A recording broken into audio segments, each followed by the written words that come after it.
Bidadi township ವಿಚಾರಕ್ಕೆ ಸರ್ಕಾರ ವಿಪಕ್ಷಗಳ ಸಂಘರ್ಷ. ಜಮೀನು ಕಸಿದುಕೊಳ್ಳೋ ಭ್ರಮೆಯಿಂದ ಸಿಎಂ ಹೊರಬರಬೇಕು. ರೈತರನ್ನ ಹೆದರಿಸಿ ಬೆದರಿಸಿ ಜಮೀನು ಕಸಿದುಕೊಳ್ಳೋಕೆ ಬಿಡಬೇಕು. ಕಲಬುರಗಿಯಲ್ಲಿ ಬಿಜೆಪಿ ರಾಜ್ಯಾಧ್ಯಕ್ಷ ಬಿವೈ ವಿಜಯೇಂದ್ರ ಕಿಡಿಕಾರ್ತಾ ಇದ್ದಾರೆ. ಬಿಡದಿ ಟೌನ್ಶಿಪ್ ಬಗ್ಗೆ ತಲೆ ಕೆಡಿಸಿಕೊಳ್ಳೋದು ಬಿಡಿ, ಉತ್ತರ ಕರ್ನಾಟಕದ ಅಭಿವೃದ್ಧಿಯ ಕಡೆ ಗಮನ ಕೊಡಿ. ಬೆಂಗಳೂರು ಅಭಿವೃದ್ಧಿ ಆದರೆ ರಾಜ್ಯ ಅಭಿವೃದ್ಧಿ ಆಗ್ಬಿಡುತ್ತಾ? ರಾಜ್ಯದ ಮೂಲೆ ಮೂಲೆ ಅಭಿವೃದ್ಧಿ ಆಗೋದು ಬೇಡವಾ? ಬೆಂಗಳೂರು ಅಭಿವೃದ್ಧಿಯಿಂದ ರಾಜ್ಯ ಅಭಿವೃದ್ಧಿ ಅನ್ನೋ ಕಲ್ಪನೆಯನ್ನ ಬಿಟ್ಟುಬಿಡಿ. ರಿಯಲ್ ಎಸ್ಟೇಟ್ ಬಿಟ್ಟು ರೈತರ ಅಭಿವೃದ್ಧಿ ಬಗ್ಗೆ ಗಮನ ಕೊಡಿ. ಬಿಡದಿ ಟೌನ್ಶಿಪ್ ಬಗ್ಗೆ ನಮ್ಮ ವಿರೋಧವಿಲ್ಲ, ಆದರೆ ಈ ಗೂಂಡಾ ವರ್ತನೆ ಮಾಡೋದು ಸರಿಯಲ್ಲ. ರೈತರಿಗೆ ಇಷ್ಟ ಇದ್ರೆ ಮಾಡ್ಕೊಳ್ಳಿ, ಆದರೆ ರೈತರು ಬೇಡ ಅಂತ ಹೇಳ್ತಾ ಇದ್ದಾರಲ್ವಾ? ಯಾಕೆ ಅಷ್ಟೊಂದು ಬಲವಂತವಾಗಿ ಅವರಿಂದ ಭೂಮಿಯನ್ನು ಕಿತ್ಕೊಳ್ಳುವಂಥ ಕೆಲಸ ಬೇಕು? ಉತ್ತರ ಕರ್ನಾಟಕದ ಕಡೆ ಗಮನ ಕೊಡಿ. ಕೇವಲ ಬೆಂಗಳೂರು ಮಾತ್ರ ಫೋಕಸ್ ಮಾಡಿಬಿಟ್ಟು ಬೆಂಗಳೂರು ಮಾತ್ರ ಅಭಿವೃದ್ಧಿ ಮಾಡಿಬಿಟ್ರೆ ಇಡೀ ಕರ್ನಾಟಕ ಅಭಿವೃದ್ಧಿ ಆಗತ್ತೆ ಅನ್ನುವಂಥ ಪರಿಕಲ್ಪನೆಯನ್ನ ತಲೆಯಲ್ಲಿ ಇಟ್ಕೊಂಡಿದ್ದೀರಲ್ಲ, ಅದು ಬಿಡಿ. ರಿಯಲ್ ಎಸ್ಟೇಟ್ ಬಿಟ್ಟು ರೈತರ ಅಭಿವೃದ್ಧಿ ಬಗ್ಗೆ ಗಮನ ಕೊಡಿ ಅಂತ ಹೇಳ್ತಾ ಇದ್ದಾರೆ. ಈಗ ಬಿಡದಿ ಟೌನ್ಶಿಪ್ ದಂಗಲ್ ಮತ್ತೊಂದು ಸ್ವರೂಪ ಪಡೆದುಕೊಳ್ತಾ ಇದೆ. ಈ ವಿಚಾರಕ್ಕೆ ಸರ್ಕಾರ ಜೊತೆಗೆ ವಿಪಕ್ಷಗಳ ಸಂಘರ್ಷ ಮತ್ತೊಂದು ಸ್ವರೂಪವನ್ನು ಪಡೆದುಕೊಳ್ತಾ ಇದೆ. ಜಮೀನು ಕಸಿದುಕೊಳ್ಳೋ ಭ್ರಮೆಯಿಂದ ಸಿಎಂ ಫಸ್ಟ್ ಹೊರಬರಬೇಕು. ಇಷ್ಟೆಲ್ಲ ಬೇಡ ಅಂತ ಹೇಳ್ತಾ ಇದ್ರು, ಬಲವಂತವಾಗಿ ಅವರಿಂದ ಕಿತ್ತುಕೊಳ್ಳುವಂಥ ಕೆಲಸಗಳು ಬಿಡಬೇಕು. ಕಲಬುರಗಿಯಲ್ಲಿ ಬಿಜೆಪಿ ರಾಜ್ಯಾಧ್ಯಕ್ಷ ಬಿವೈ ವಿಜಯೇಂದ್ರ ಕಿಡಿಕಾರಿದ್ದಾರೆ. ರೈತರ ಸಂಕಷ್ಟಕ್ಕೆ ಸ್ಪಂದನೆ ಮಾಡಬೇಕಾಗಿರ್ತಕ್ಕಂಥ ಕರ್ತವ್ಯ ಅವ್ರ ಮೇಲಿದೆ. ಈ ರೀತಿ ದಬ್ಬಾಳಿಕೆ ಮಾಡೋದಕ್ಕಲ್ಲ ನೀವು ರಾಜ್ಯದ ಮುಖ್ಯಮಂತ್ರಿಗಳಾಗಿರುವಂತದ್ದು. ಹಾಗಾಗಿ ಈಗಲೂ ಕೂಡ ಕಾಲ ಮಿಂಚಿಲ್ಲ, ಜನ ಬೀದಿಗಿಳಿದಾಗಿದೆ. ಇವತ್ತು ಬಿಡದಿ ವಿಚಾರದಲ್ಲಿ ಟೌನ್ಶಿಪ್ ಬಗ್ಗೆ ತಲೆ ಕೆಡಿಸ್ಕೊಳ್ದೇನೆ ಉತ್ತರ ಕರ್ನಾಟಕದ ಅಭಿವೃದ್ಧಿ ಬಗ್ಗೆ ತಲೆ ಕೆಡಿಸ್ಕೊಳ್ಳಿ.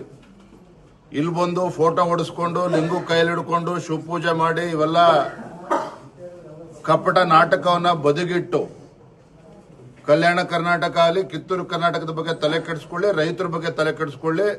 ರೈತರ ಇವತ್ತು ಆದ್ಯತೆ ರಾಜ್ಯದ ಮುಖ್ಯಮಂತ್ರಿಗಳಿಗೆ ಕಾಂಗ್ರೆಸ್ ಸರ್ಕಾರಕ್ಕೆ ಆಗಬೇಕೇ ವಿನಃ ಟೌನ್ಶಿಪ್ಗಳಲ್ಲ. ಟೌನ್ಶಿಪ್ ಅಗತ್ಯತೆ ಇದೆಯಾ? ಖಂಡಿತ ಅಗತ್ಯತೆ ಇದೆ. ಆದರೆ ರೈತರ ಜಮೀನನ್ನ ಕಸ್ಕೊಂಡು ಮಾಡೋದಕ್ಕೆ ಸಾಧ್ಯ ಇಲ್ಲ. ನಿಜವಾಗ್ಲೂ ಕೂಡ ನೀವು ಅಭಿವೃದ್ಧಿಯ ಬಗ್ಗೆ ಕಾಳಜಿನೇ ಆಗಿದ್ರೆ ಬೆಂಗಳೂರು ಅಭಿವೃದ್ಧಿ ಆದರೆ ಇಡೀ ರಾಜ್ಯದ ಅಭಿವೃದ್ಧಿಯನ್ನ ಭ್ರಮೆನಲ್ಲಿ ಇವತ್ತು ಕಾಂಗ್ರೆಸ್ ಸರ್ಕಾರ ಏನಿದೆ ಅದರಿಂದ ಹೊರಗೆ ಬಂದು ಉತ್ತರ ಕರ್ನಾಟಕದಲ್ಲಿ ಯಾವ ರೀತಿ ಅಭಿವೃದ್ಧಿ ಪಡಿಸಬೇಕು ಅದ್ರ ಕಡೆ ಗಮನ ಹರಿಸಲಿ. ಬಿಡದಿ ಟೌನ್ಶಿಪ್ ಜೊತೆಗೆ ಕನಕಪುರದಲ್ಲಿ ಏರ್ಪೋರ್ಟ್ ಅನ್ನ ಏನ್ ಮಾಡೋದಕ್ಕೆ ಹೊರಟಿದ್ದಾರಲ್ಲ, ಇವೆರಡೂ ಕೂಡ ಒಟ್ಟೊಟ್ಟಿಗೆ ಸೇರ್ಕೊಂಡಿದೆ. ರಾಜ್ಯದ ಮುಖ್ಯಮಂತ್ರಿಗಳಿಗೆ ರೈತರ ಬಗ್ಗೆ ಆಸಕ್ತಿ ಇರಬೇಕೇ ವಿನಃ ರಿಯಲ್ ಎಸ್ಟೇಟ್ ಬಗ್ಗೆ ಅಲ್ಲ. ರಿಯಲ್ ಎಸ್ಟೇಟ್ ಬಗ್ಗೆ ಮರೆತು ರೈತರ ಬಗ್ಗೆ ಆಲೋಚನೆ ಮಾಡಿದ್ರೆ ಬಹುಶಃ ಇವತ್ತು ಬಿಡದಿನಲ್ಲಿ ರೈತರು ಬೀದಿಗಿಳಿದು ಹೋರಾಟ ಮಾಡುವಂತ ಪರಿಸ್ಥಿತಿ ನಿರ್ಮಾಣ ಆಗ್ತಾ ಇರಲಿಲ್ಲ. ಮುಖ್ಯಮಂತ್ರಿಗಳು ರೈತರ ಮೇಲೆ ಕೇಸನ್ನ ದಾಖಲು ಮಾಡಿ ಅವ್ರನ್ನ ಬೆದರಿಸಿ ಹೆದರಿಸಿ ರೈತರನ್ನ ಬೀದಿಗೆ ತಂದು ಜಮೀನನ್ನ ಕಸ್ಕೊಳ್ಬಹುದು ಅನ್ನುವ ಭ್ರಮೆನಲ್ಲಿ ಅವರೇನಾರ ಇದ್ರೆ ಆ ಭ್ರಮೆಯಿಂದ ಹೊರಗೆ ಬರಬೇಕು ಅಂತೇಳಿ ತಮ್ಮ ಮುಖೇನ ನಾನು ಆಗ್ರಹ ಪಡಿಸ್ತಾ ಇದ್ದೇನೆ. ಒಬ್ಬ ರಾಜ್ಯದ ಮುಖ್ಯಮಂತ್ರಿಗಳಾಗಿ ರೈತರ ಸಂಕಷ್ಟಕ್ಕೆ ಸ್ಪಂದನೆ ಮಾಡಬೇಕಾಗಿರ್ತಕ್ಕಂಥ ಕರ್ತವ್ಯ ಅವ್ರ ಮೇಲಿದೆ. ಈ ರೀತಿ ದಬ್ಬಾಳಿಕೆ ಮಾಡೋದಕ್ಕಲ್ಲ ನೀವು ರಾಜ್ಯದ ಮುಖ್ಯಮಂತ್ರಿಗಳಾಗಿರುವಂತದ್ದು. ಹಾಗಾಗಿ ಈಗಲೂ ಕೂಡ ಕಾಲ ಮಿಂಚಿಲ್ಲ, ಜನ ಬೀದಿಗಿಳಿದಾಗಿದೆ. ಇವತ್ತು ಬಿಡದಿ ವಿಚಾರದಲ್ಲಿ ಟೌನ್ಶಿಪ್ ಬಗ್ಗೆ ತಲೆ ಕೆಡಿಸ್ಕೊಳ್ದೇನೆ ಉತ್ತರ ಕರ್ನಾಟಕದ ಅಭಿವೃದ್ಧಿ ಬಗ್ಗೆ ತಲೆ ಕೆಡಿಸ್ಕೊಳ್ಳಿ. ಇಲ್ಲಿ ಬಂದು ಫೋಟೋ ನೋಡಿ, ಬಿವೈ ವಿಜಯೇಂದ್ರ ಕಿಡಿಕಾರಿರುವಂತಹ ದೃಶ್ಯಾವಳಿಗಳನ್ನು ನೋಡ್ತಾ ಇದ್ದೀರಿ. ನೆನೆ ಎಷ್ಟು ದೊಡ್ಡ ಮಟ್ಟದ ರಾಧಾಂತ ಆಗೋಯ್ತು. ಅದರಲ್ಲೂ ಕೂಡ ಪೊರಕೆ ಹಿಡಿದು ಮಹಿಳಾ ರೈತರು ಬೀದಿಗಿಳಿದು ಹೋರಾಟಕ್ಕೆ ಮುಂದಾದರು. ಮೊದಲೇ ಎಚ್ಚರಿಸಿದ್ರು, ಎಚ್ಚರಿಕೆ ಕೇಳಲಿಲ್ಲ. ಸರ್ವೆ ಮಾಡೋದಕ್ಕೆ ಬಂದರು, ಅಧಿಕಾರಿಗಳನ್ನು ತರಾಟೆಗೆ ತೆಗೆದುಕೊಂಡ್ರು, ಗಾಡಿಗಳಿಗೆ ಕಲ್ಲು ತೂರಾಟ ನಡೆಸಿದ್ರು. ಈ ಸಂದರ್ಭದಲ್ಲಿ ರೈತರೊಬ್ಬರು ಅಸ್ವಸ್ಥರಾದರು. ಅವ್ರನ್ನ ಪೊಲೀಸ್ ಗಾಡಿಯಲ್ಲಿ ಎತ್ಕೊಂಡು ಹೋಗಿ ಆಸ್ಪತ್ರೆಗೆ ಸೇರಿಸಬೇಕಾದಂಥ ಕೆಲಸಗಳಾಯಿತು. ಇವೆಲ್ಲ ಆಗ್ತಾ ಇದೆ. ರೈತರು ಬೇಡ ಅಂತ ಹೇಳ್ತಾ ಇದ್ದಾರಲ್ವ, ಕೈ ಬಿಟ್ಬಿಡಿ. ರಿಯಲ್ ಎಸ್ಟೇಟ್ ಆಸೆಗೆ ರೈತರ ಭೂಮಿ ಜೊತೆಗೆ ನೀವು ಹುಡುಗಾಟ ಆಡಬೇಡಿ. ರಿಯಲ್ ಎಸ್ಟೇಟ್ ಬಿಟ್ಟು ರೈತರ ಅಭಿವೃದ್ಧಿ ಕಡೆ ಗಮನ ಕೊಡಿ ಅಂತ ಬಿವೈ ವಿಜಯೇಂದ್ರ ಮಾತನಾಡಿದ್ದಾರೆ. ಅದರಲ್ಲೂ ಕೂಡ ರೈತರು ಬೇಡ, ನಾವು ಕೊಡಲ್ಲ ಅಂತ ಹೇಳಿದ್ಮೇಲೆ ಬಲವಂತದ ಹೇರಿಕೆ ಯಾಕೆ? ಕಸಿದುಕೊಳ್ಳುವಂತಹ ಪ್ರಯತ್ನ ಯಾಕೆ? ಕೇವಲ ಬೆಂಗಳೂರು ಮಾತ್ರ ಅಭಿವೃದ್ಧಿ ಆಗ್ಬಿಟ್ರೆ ಸಾಕಾ? ಬೆಂಗಳೂರು ಅಭಿವೃದ್ಧಿ ಆದ ತಕ್ಷಣ ಇಡೀ ರಾಜ್ಯವೇ ಅಭಿವೃದ್ಧಿ ಆದಂಗೆ ಆಗ್ಬಿಡುತ್ತಾ? ಮಾಡೋದಕ್ಕೆ ಬೇರೆ ಬೇರೆ ಬಹಳಷ್ಟು ಕೆಲಸಗಳಿದೆ.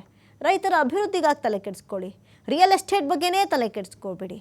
ಬಿಡದಿ ಟೌನ್ಶಿಪ್ ಬಗ್ಗೆ ನಮ್ಮ ವಿರೋಧ ಇಲ್ಲ, ಆದರೆ ಈ ರೀತಿಯಾಗಿ ರೈತರಿಗೆ ಅಯ್ಯೋ ಅನ್ಸೋದು ಬೇಡ, ಈ ಗೂಂಡಾ ವರ್ತನೆ ಮಾಡೋದು ಸರಿ ಅಲ್ಲ ಅಂತ BJP ರಾಜ್ಯಾಧ್ಯಕ್ಷ BY ವಿಜಯೇಂದ್ರ ಕಿಡಿಕಾರಿದ್ದಾರೆ. ಸ್ವಲ್ಪ ದಿನ ಸೈಲೆಂಟ್ ಆಗಿತ್ತು, ಸೈಲೆಂಟ್ ಹೋರಾಟಗಳನ್ನು ಮಾಡ್ತಾ ಇದ್ರು. ಆದರೆ ನಿನ್ನೆ ತಾರಕಕ್ಕೇರ್ತು. ರೈತರು ಬೇಡ ಅಂದರು, ಬಲವಂತವಾಗಿ ಸರ್ವೆ ಮಾಡೋದಕ್ಕೆ ಹೆಂಗೆ ಬಂದರು ಅಂತ. ಒಟ್ಟೊಟ್ಟಿಗೆ ಮಹಿಳೆಯರು ಪೊರಕೆ ಇಟ್ಕೊಂಬಂದರು. ನೋಡಿ ಯಾವ ರೀತಿಯಾಗಿ ಪ್ರತಿಭಟನೆಯನ್ನು ಮಾಡಿದ್ರು.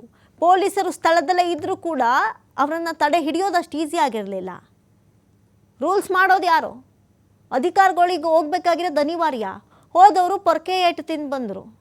ಇಷ್ಟೆಲ್ಲ ಆದಮೇಲಾದರೂ ಈ ವಿಚಾರ ಬೇಡ, ಇದು ಮತ್ತೊಂದು ಸ್ವರೂಪವನ್ನು ಪಡೆದುಕೊಳ್ಳುತ್ತೆ, ನಾಳೆ ದಿನ ಭೂಮಿಗೋಸ್ಕರ CM ಈ ರೀತಿಯಾಗಿ ಮಾಡ್ತಾ ಇದ್ದಾರೆ ಅನ್ನುವಂಥ ಹಣೆಪಟ್ಟಿ ಕಟ್ಕೊಳ್ಳೋದು ಬೇಡ ಅನ್ನುವಂಥ ಒಂದು ದೃಷ್ಟಿಯಿಂದ ಇಟ್ಟ ಹೆಜ್ಜೆಯನ್ನು ಹಿಂದೆ ಇಡ್ತಾರೆ. ಕಾದು ನೋಡಬೇಕಿದೆ.